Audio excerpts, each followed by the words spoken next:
일상 속에서 하나님을 먼저 생각하며 이 자리에 나오신 여러분을 진심으로 축복합니다.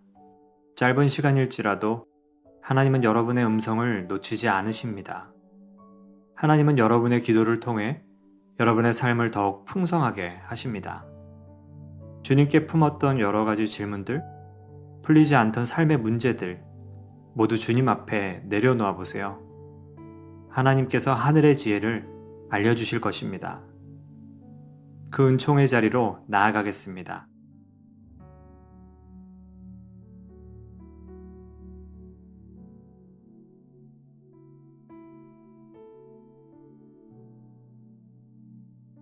히브리서 11장 19절. 그가 하나님이 능히 이삭을 죽은 자 가운데서 다시 살리실 줄로 생각한지라. 비유컨대 그를 죽은 자 가운데서 도로 받은 것이니라.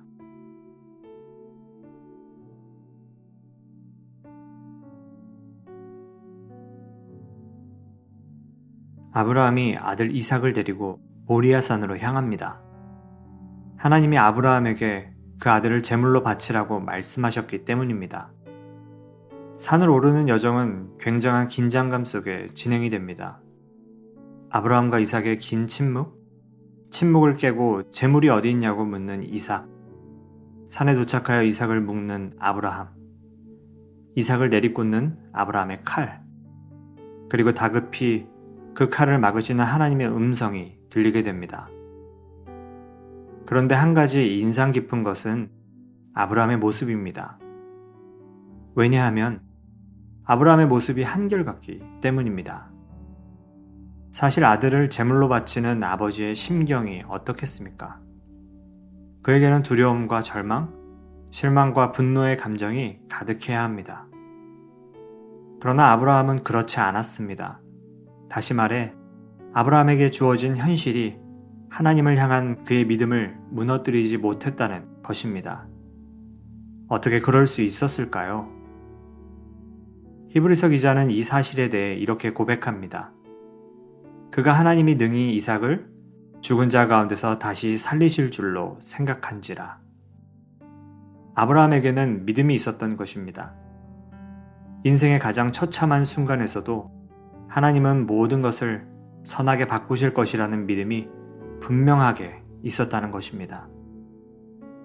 사랑하는 여러분, 어떠한 삶의 문제 앞에서도 아브라함의 믿음과 같기를 바랍니다. 죽은 자 가운데서 다시 살리실 줄로 생각한지라.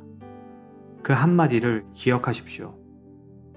신실하신 하나님은 불가능이 없으시고 우리를 선한 길로 인도하시는 분입니다. 그 믿음을 가지고 담대히 나아가기를 원합니다. 이를 위해 함께 기도하겠습니다. 우리 삶에 감당하기 힘든 일이 생기지만 그때마다 하나님께서 우리 마음에 아브라함의 믿음을 주시길 기도합니다.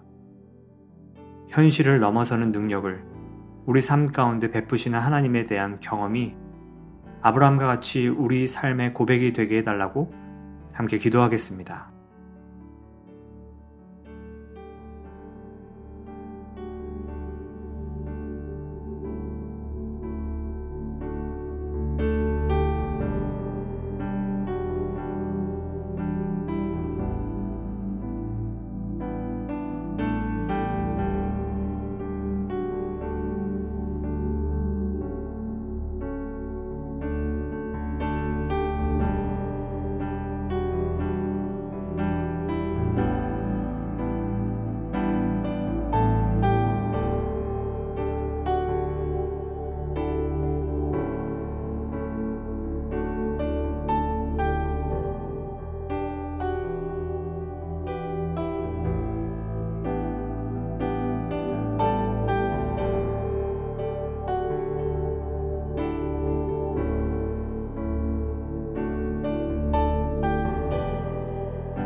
이 시간에는 불면증과 우울증, 공황장애로 힘들어하는 이들을 위해 기도하겠습니다. 빠르고 복잡하게 흘러가는 이 사회를 살아가다 보면 굉장한 심리적 압박을 경험하게 됩니다. 모든 것이 평가의 대상이 되고 그 가운데 비인격적인 상황을 마주하게 되기도 하죠.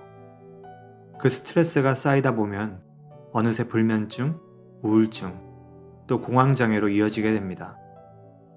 하나님께서 이들을 꼭 치유하여 주시기를 원합니다.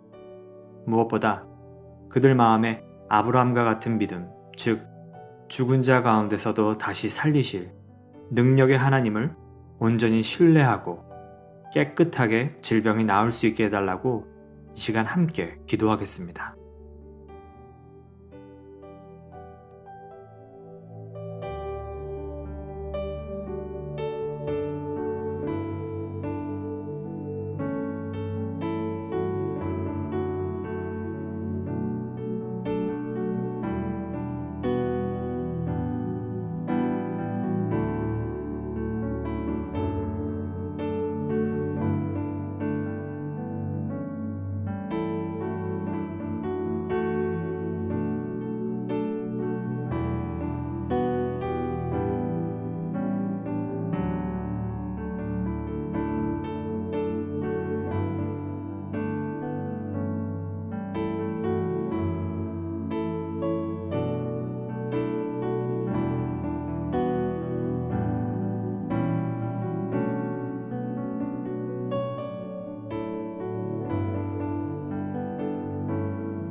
하나님, 때로는 우리 삶에 감당하기 어려운 일을 마주할 때가 있습니다.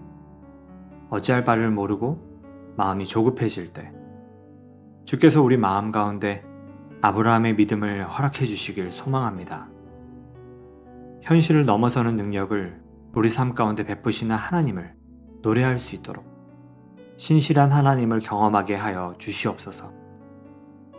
주위를 돌아보면 사랑하는 이들이 불면증과 우울증, 또 공황장애로 힘들어하는 것을 보게 됩니다. 마음의 문제는 하나님께서 누구보다 잘 아시기에 하나님께서 만나주시고 그 마음의 고민을 들어주시옵소서.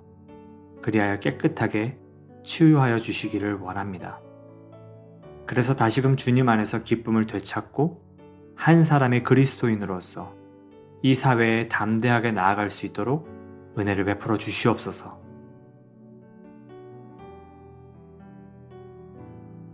계속해서 주님의 음성에 귀 기울이기를 원합니다. 하나님께서 우리 마음에 기도해야 할 제목들이 떠오르게 하실 것입니다. 내 마음에 주시는 이름들, 삶의 문제들, 그리고 하나님과 나와의 관계를 놓고 기도하면 좋겠습니다.